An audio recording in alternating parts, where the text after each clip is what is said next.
Okay, good evening and good afternoon, everyone, and welcome to our lecture series Beyond Ashkenaz, Sephardim, and Other Jews. I'm Jonathan Hirsch, PhD student at the Menashe Center for Jewish Studies in Berlin and Brandenburg and at the University of Potsdam. I'm welcoming you also in the name of the chair, Professor Sina Rauschenbach, to our lecture today by Menashe Anzi on Yemenite Jewry and its location in the Indian Ocean. Before we begin, it's a pleasure for me to present you our guest. Menashe Anzi is a senior lecturer in the Jewish History Department at Gurion University in the Rosen Family Chair in Judaic Studies. His areas of specialization include the history of Yemenite and Iraqi Jews, the relationship between Jews and Muslims in Islamic cities, and the trade networks and Jewish migration along the Indian Ocean. Anzi was a postdoc fellow at the EUME in Berlin in 2015, and he has published numerous articles on the Jews of Yemen, from which I will just name a choice. In 2020, he published an article titled From Biblical Criticism to Criticism of the Kabbalah, Colonialism and Interreligious Interactions in the Indian Ocean in Yemen. And in the same year, he published another article titled Zionist Messengers, the Arab Emissaries in Yemen in the 1950s. In 2015, he published together with Kerstin Hünefeld in the edited volume, The Yemeni Manuscript Tradition, a chapter called Sana, Jerusalem, New York, Imam Yahya Hamid al-Din and Yemeni Jewish Migration from Palestine to the United States. Today, he invites us to the modern Indian Ocean and to the Yemenite Jewish community. Menashe Anzi, it is a pleasure to have you here. The floor is yours. Thank you very much. It is a pleasure to be here at ZJS-RV Zentrum in Berlin, even if it is only online. Hopefully next time I will be inshallah in Berlin. So I will start with my presentation, and hopefully we can see. In recent years, there has been a courtroom drama saturated with emotions and money regarding music copyright. The famous Yemenite singer, Aaron Amram, as you can see his picture here, sued young musicians who used the melodies and songs he wrote without his permission. While the young musicians claimed that the music is not Amram's, but was written by Muslim musicians in Yemen 70 years ago and was appropriated by Amram. We learned from this case how much music in general, and Yemenite music in particular, is a gray area in terms of legal rights. It is sometimes difficult to distinguish between original music and music based on melodies of other people or other cultural groups. At the same time, an examination and an analysis of transitions of musical knowledge enable us to shed light on cultural movements between different regions and groups.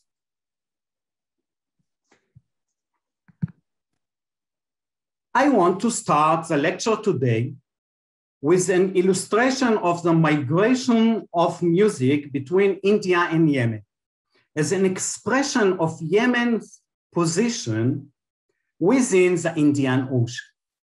I will introduce a Yemenite Jewish song performed by the Yemenite singer Shlomo Dahyani in Israel in the 60s.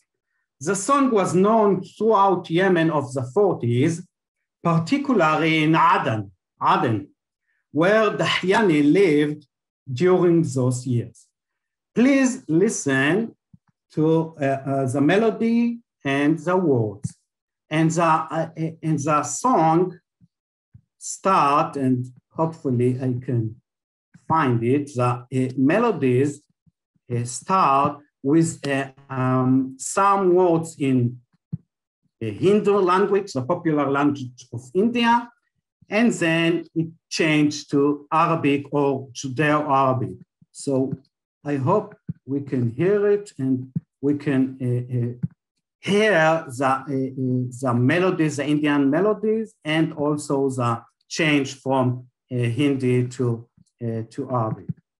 So let's do it.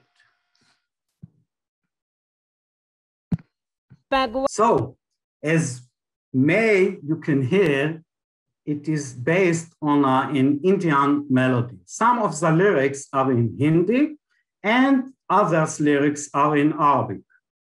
This song illustrates the process of transmission of Indian musical culture to the musical heritage of Yemenite Jews, which we can see in the world of music and cinema of the 40s.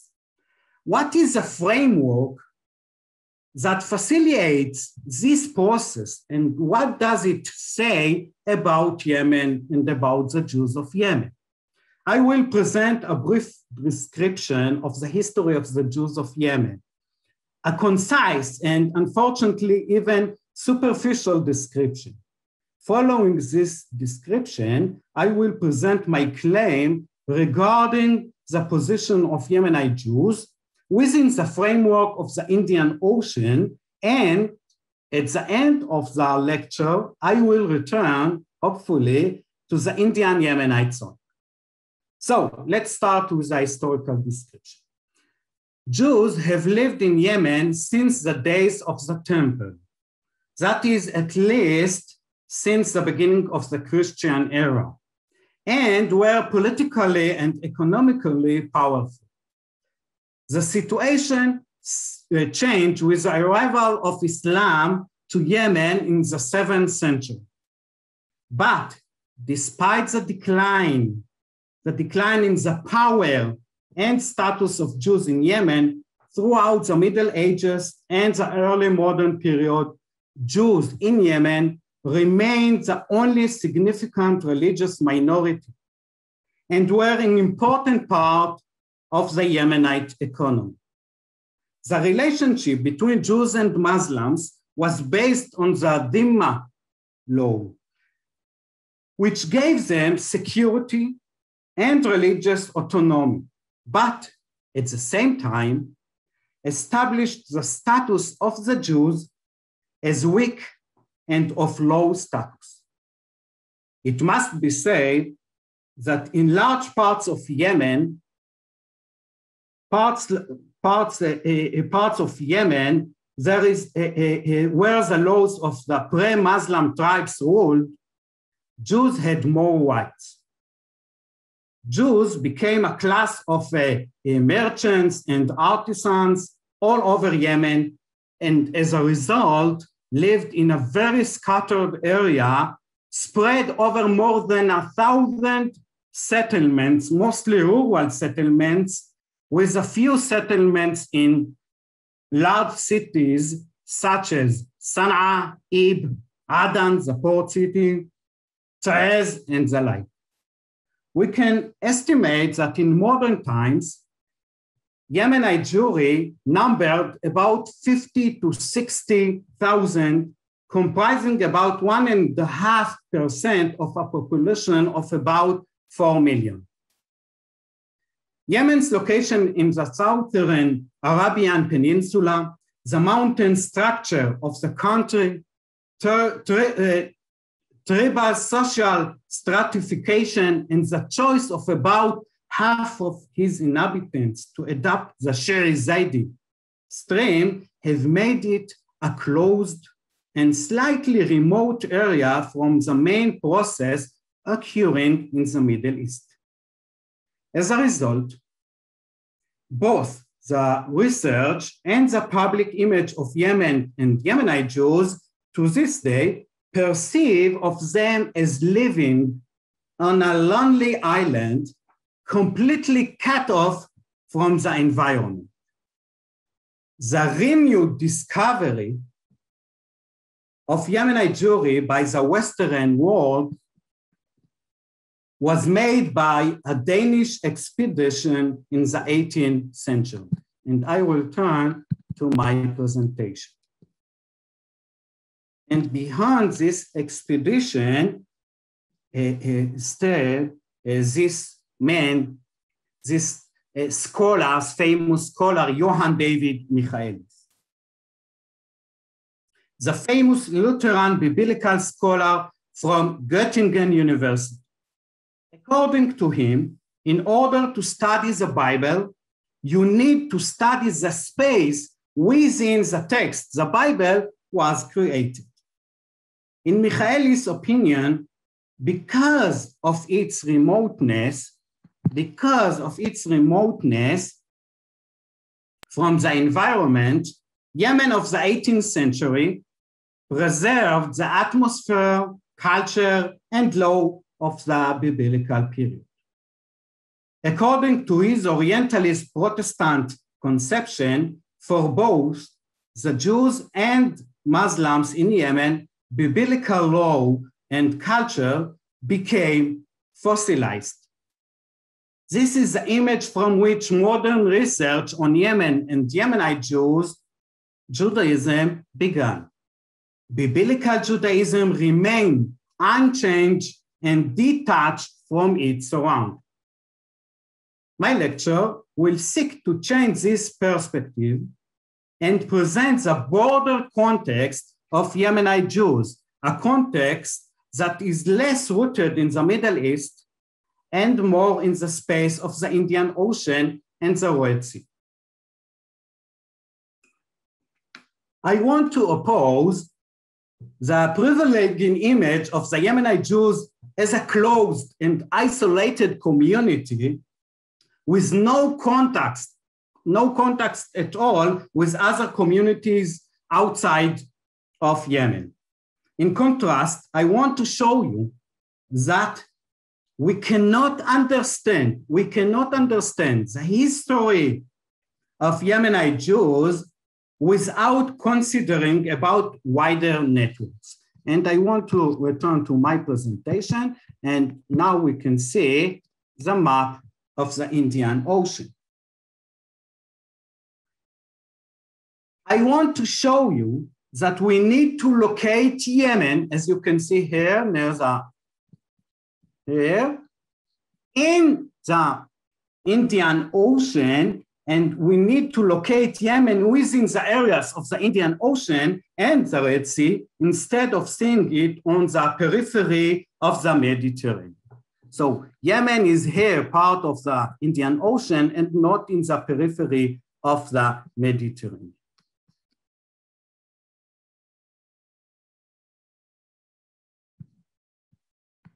Just 1 month ago, an interesting interview with Aharon Amram, whom I mentioned earlier, the singer, was published in Haaretz, an Israeli newspaper. And Aharon Amram refused to present his music as belonging to Mediterranean music. He said to Ben Shalev, the journalist, "It is not Mediterranean Sea music, but Red Sea music. זה לא מוזיקה ים תיכונית, אלא מוזיקה של ים סוף, של הים האדום." And this is exactly what I want to argue and to prove today. To see Yemen inside the framework of the Indian Ocean. Recent years have witnessed a shift in research on the Middle East and Indian Ocean. Middle East scholars have recently suggested that we need to examine the developments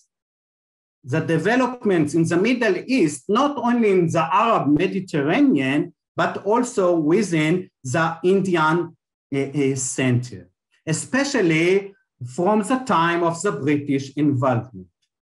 The British East India Company, the big trade company that deals with the Indian Ocean's products, such as diamonds and spices, was founded in the beginning of the 17th century. From 1757, the British rapidly took over vast areas of India, creating an area of extensive control known until 1947 as British India. Current studies, therefore, seek to analyze the events in the Middle East, in the context of a global history of the Indian Ocean, the Muslims who lived in it, such as the Muslims of Indonesia, Pakistan, India, and so on, and the British Empire. This argument emphasized not only the importance of the conquest of the British Empire, but also its effect on its subjects in the colonies who constructed their identity or identities within that empire and established trade routes under the British administration. I suggest viewing the migration of people and ideas between Jewish communities along the Indian Ocean in a similar way. In other words, I suggest we start talking about the Jews of the Indian Ocean and see the Jews of Yemen as a key component within it. Now, we can return to Yemen and examine it from a new and broader point of view.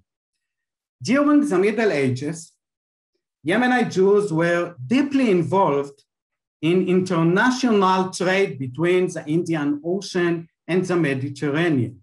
And there were wealthy merchants who supported the yeshivas of Palestine and Babylon and in Egypt. There are many connections with Egyptian Jewry and with Maimonides, the Rambam, encouraged the growth of a philosophical scholarly elite.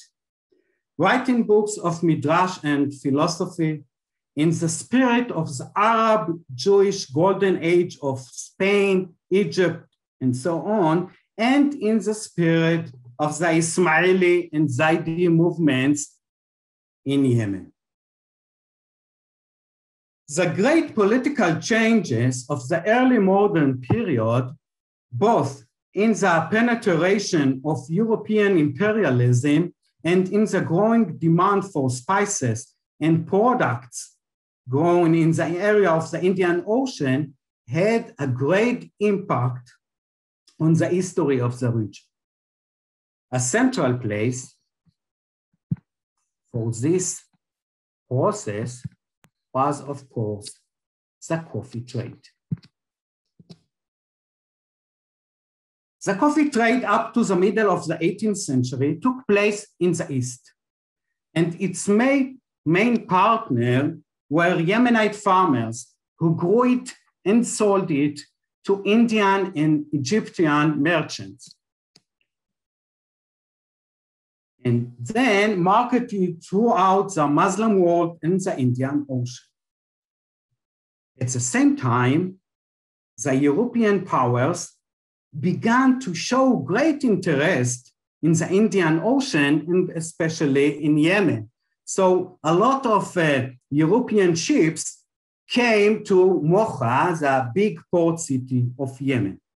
By the way, this process and the central role of the Yemenite port city, Mocha, in the coffee trade is the source of the term Café Mocha. As a result of this trade, many Yemenite Jews and Muslims migrated to other places with the coffee ships. The significant migration was of Muslim merchants and clerics from Hadramaut, who spread Sharia, Islamic law, and Sufism, Islamic mysticism, throughout the Indian Ocean. This diaspora, as I will mention later, remains part of the political and intellectual life of the Indian Ocean until the present. And I just put here one example of the El-Atas family, which until today take a main part in the intellectual and political life of the Indian Ocean. At the same time,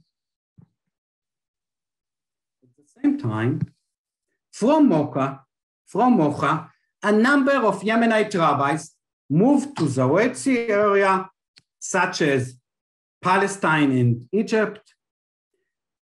Among them, Rabbi Shalom Sharabi, the famous Kabbalist of Jerusalem, and the Mishnah commentator, Rabbi Shlomo Adani.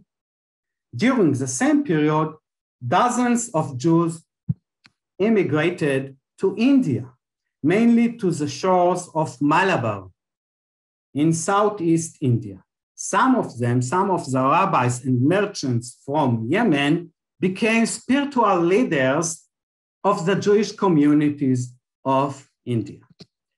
As you may know, the Jews of India are divided into three different communities. The Jews of Cochin on the Southeast Indian coast, or the Malabar coast, the area of Kerala. We know about this community from as early as Middle Ages. The second community, the Baghdadi Jews, who emigrated from Baghdad and other places of the Middle East from the end of the 18th century to South Asia. And the last community, the Bnei Israel community, who lived in the rural areas around Bombay. And you can see it also on the map of India. Here in the south, the area of the Cochin community, central of India, you can see the Bnei Israel community, and the Baghdadi Jews in small settlements, in small communities all around of India and other places in south of Asia, such as Pune, Surat, and Calcutta. As I noted, most of those merchants and rabbis from Yemen settled in Cochin, south of India, as you can see here. And some of them became the leaders of the community, of the Cochin community. Here are some examples. Rabbi Nehemiah Muta, Namia Muta, was a spiritual leader of the Jewish community of Cochin. He died in the beginning of the 17th century, and his grave is a pilgrimage site for members of various religious and faith. Members of the community, of Cochin community in Israel, hold a memorial service every year on Hanukkah. Scholars assume that he probably came from Yemen to India. In this brief description, I argue that Muta is representative of a group of Jewish immigrants from Yemen in the early modern era who influenced the development of Judaism and Rabbinic Judaism in India. The foremost of Cochin's poets was Rabbi Elia Adani, who also died in the beginning of the 17th century. And he also came from Yemen, as you can hear from his last name, Adani, from Adan, or south of Yemen. Maybe his most famous poem was Asher Shachan Betzur. And I will read some sentences from the Hebrew, and you can see the English translation. Asher Shachan Betzur Bisne, Lema'ano Yishkon Beti, Yehi Or Bo Levet Yaakov, Achi Hashchu Begaluti. ענה דוד בנו יעקב, דגול יחס לקסטיאל, נווה קודש בעת הושלם, יהי רצון ובא גואל, end quote. In another case, Shlomo Ksar, also from Yemen, who lived in Cochin, asked to send him from Yemen, and I quote, a book of the court's act, because the people, the Jews of Cochin, want to follow our holy rabbis, meaning our rabbis of Yemen, end quote. Indeed, throughout the 18th century, there was a continuous continuous correspondence of dozens of letters between the Yemenite rabbis and leaders and the Yemenites in Cochin and the Cochin rabbis and their leaders. And you can see here one example, a letter from Rabbi Yehya Saleh Maharitz, the famous rabbi of Sana'a of the 18th century, in his letter to Cochin.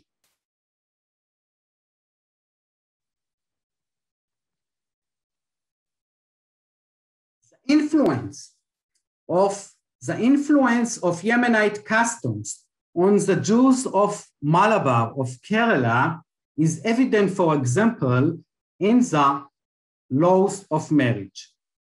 In the wedding ceremony, the custom of the Jews of Cochin is that the groom himself says the first two blessings and not the rabbi, as is the custom in other Jewish communities.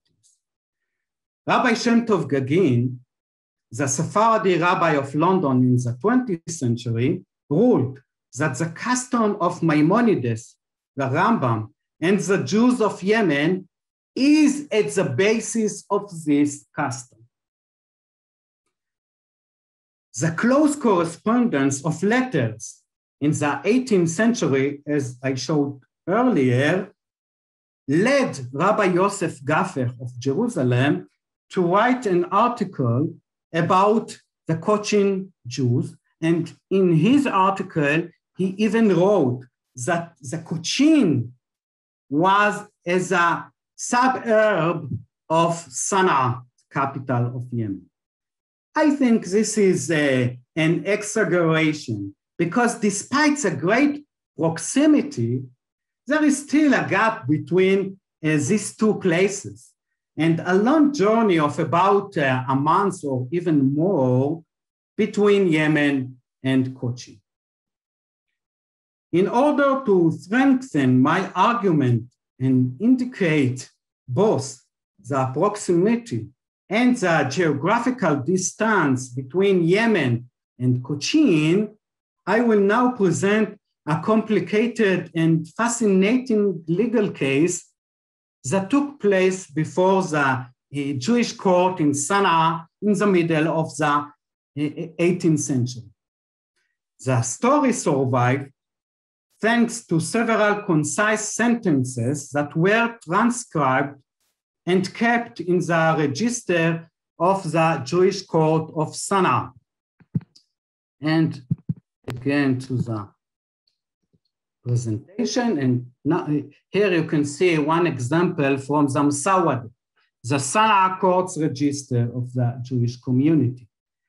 Despite the lack of detail, these few sentences provide some support to my interpretation of historical events.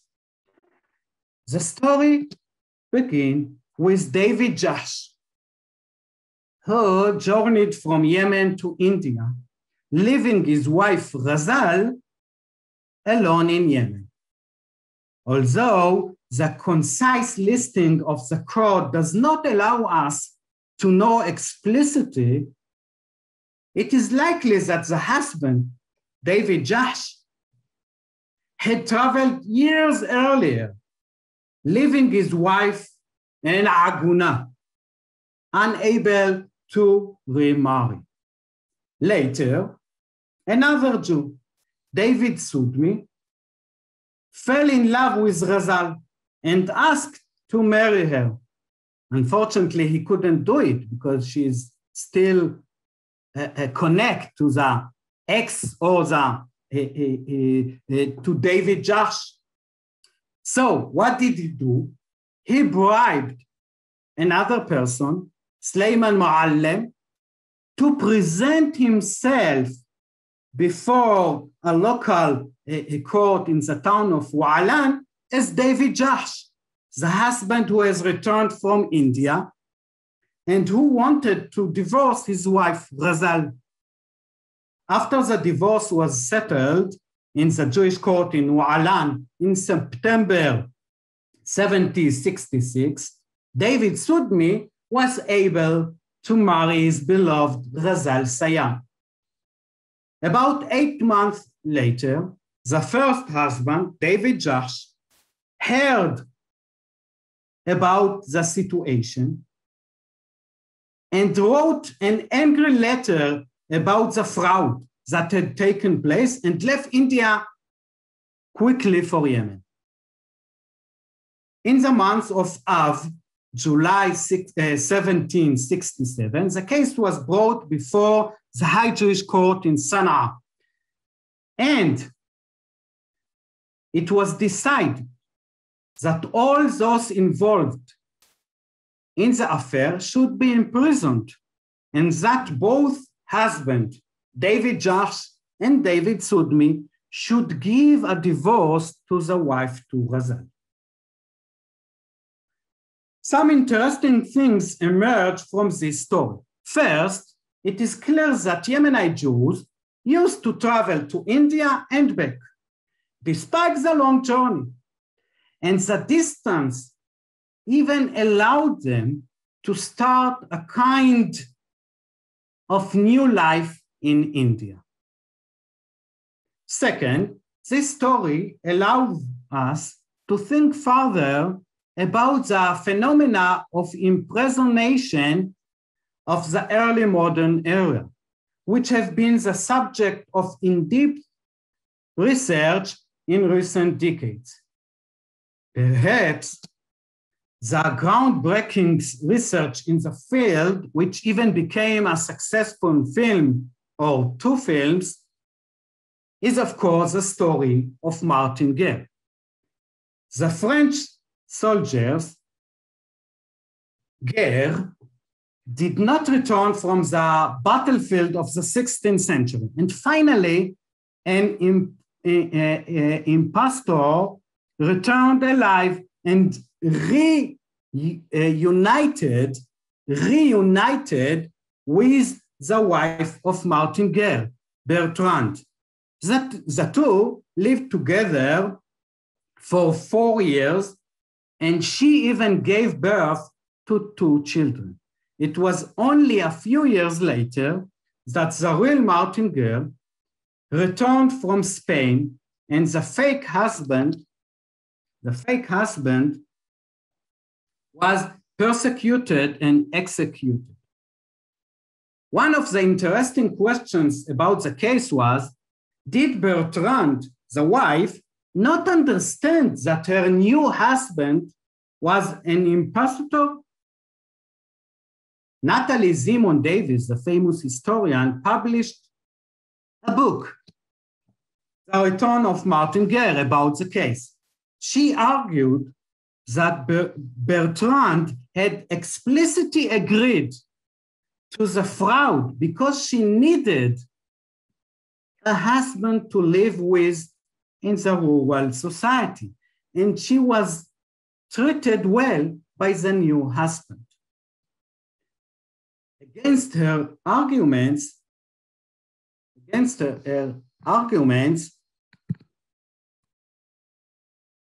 the historian Robert Finlay came out claiming that Bertrand did not recognize that he was an imposter, and that Natalie Zemon Davis, imposed a modern social model of independent woman making her own choices onto the historical affairs of the 16th century. My opinion is clearly inclined towards Davis' positions, and in my view, every person within the limits of society has his agency to act.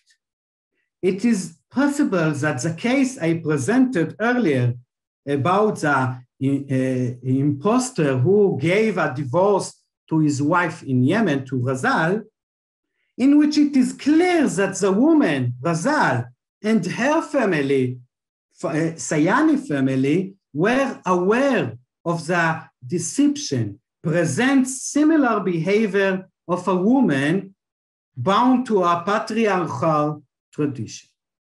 It shows that within the limits of those times, a woman like Razal preferred to be a partner in that scam and to be divorced by her imaginary husband to enable her to marry David Sudum.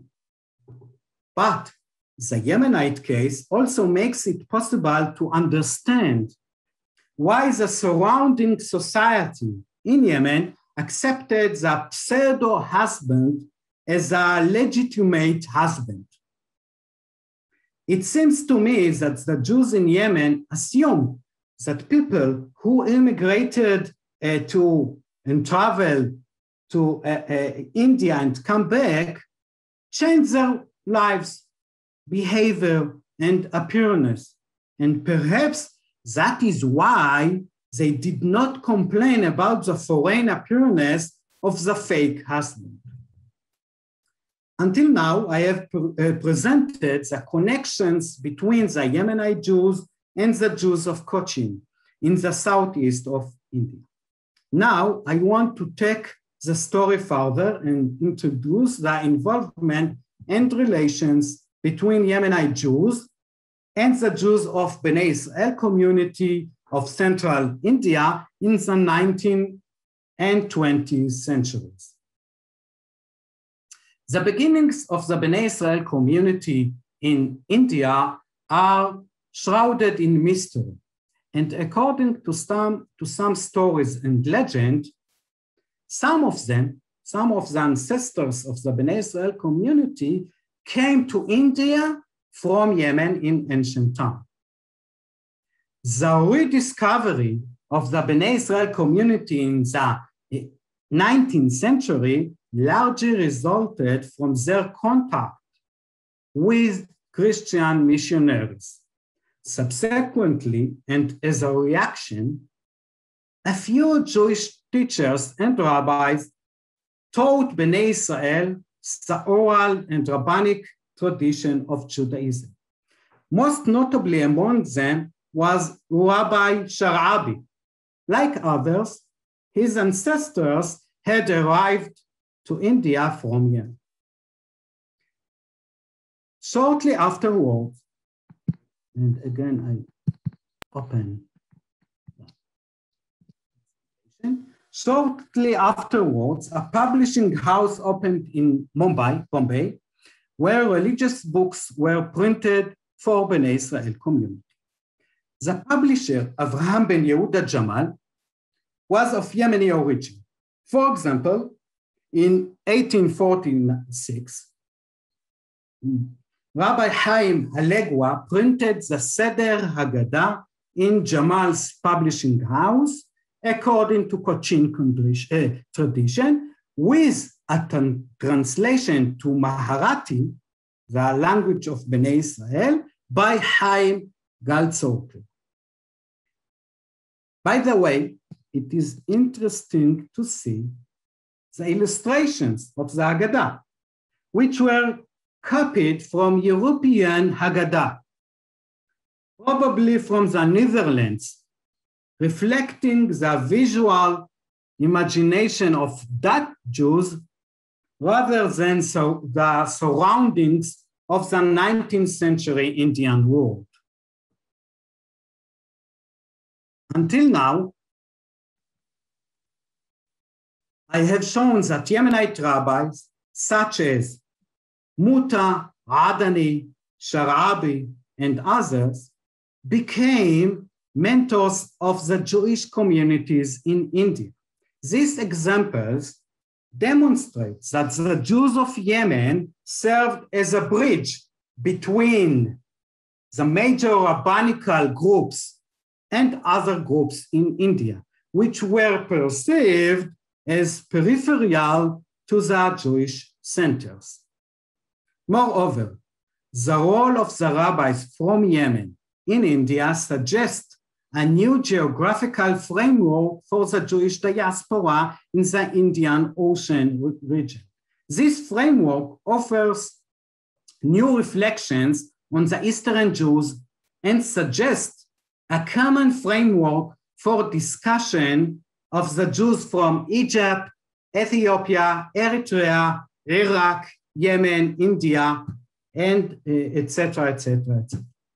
These relationships were based primarily on extensive trading networks in modern times. One of the results was immigration of many rabbis from Yemen who then played an active role in the religious life of these communities. As I mentioned earlier briefly, the role of Jews as the propagators of rabbinic Judaism in the Far East is similar to the role of Muslims from Hadramaut, south of Yemen, also in South Asia. The migration of Muslims from Hadramaut has been widely studied. Like the Jews, in the last centuries, a large portion of Hadramis lived outside of Yemen, mainly in Malaysia, Singapore, Indonesia, and other places. Many migrants were merchants and religious figures. Both the Jewish and Muslim Yemenite communities played an important role in spreading the teaching of their religions. Other meetings between Yemenite Jews and Indian Jews took place in Yemen.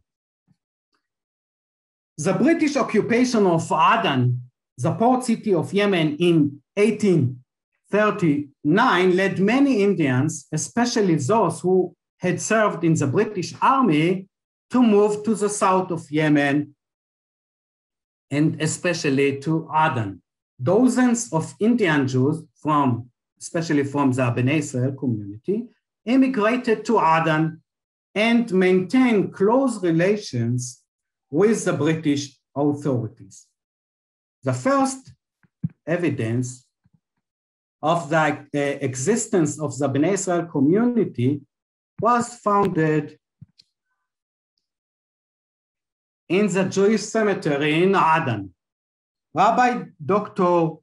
Tzvi Peretz Chayut, Rabbi of Vienna, together with the linguist, Professor Johann Ferdinand Otto Kirste from Graz University, studied some tombstones from the cemetery of Aden and published a comprehensive article about it.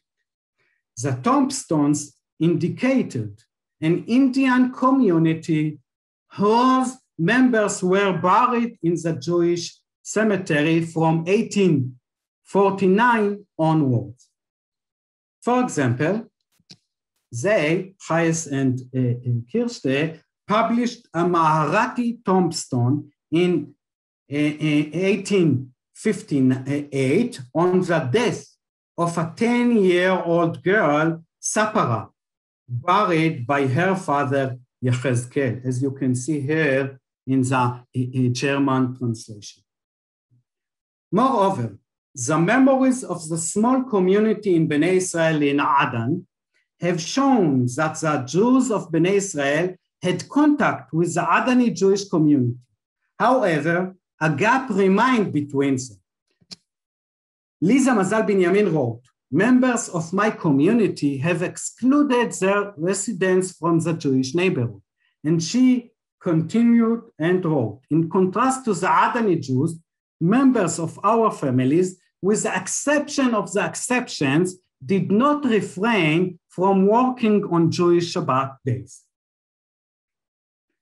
But she also wrote that on the holidays of the Hebrew month of Tishrei, they used to pray at the Sephardic synagogue and did not go to work.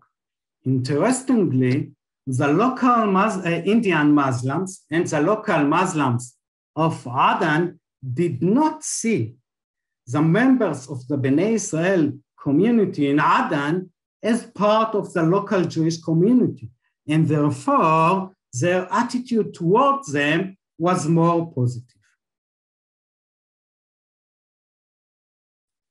In order to analyze the piece of music which I opened the lecture with and I hope you still remember, one must know the origin of the song in the Indian film of the 40s. The Indian film world is very large today. You know, maybe you know about Bollywood, Bombay and Hollywood. But the creation of the Indian film industry was a combination of familiarity with the British and French colonial world and the Indian artists themselves from the beginning of the 20th century. The film Kismet, Fate, made in 1943, was the first blockbuster in India's Bollywood industry. The song Ab Tere Siva was performed in the Kismet film by Amirbal Karanataki. The Indian films were distributed throughout the Indian Ocean and also was screened in Aden. I assume that the Kismet was also known in one of the cinema of Aden, and from the cinema, the song Ab Tere Siva, which I mentioned earlier, was heard throughout the city and reached the local Jews, both those of Indian origins and those of Yemenite origins. And now I want to return to the clip from YouTube, and I hope I can do it again. So we can hear again some word from the Yemenite song, the Yemenite Indian song, and then we can hear the original Indian song. So let's hear. This is from the Indian Yemenite song, that Shlomo Dachiani song. And now we will hear the original song. Hope I can find it from the Kismet. From the Kismet film, and you can, it's from the 40s, so I'm not sure it is very clear, but hopefully you can hear some voices. So I try now to show you the original Indian song.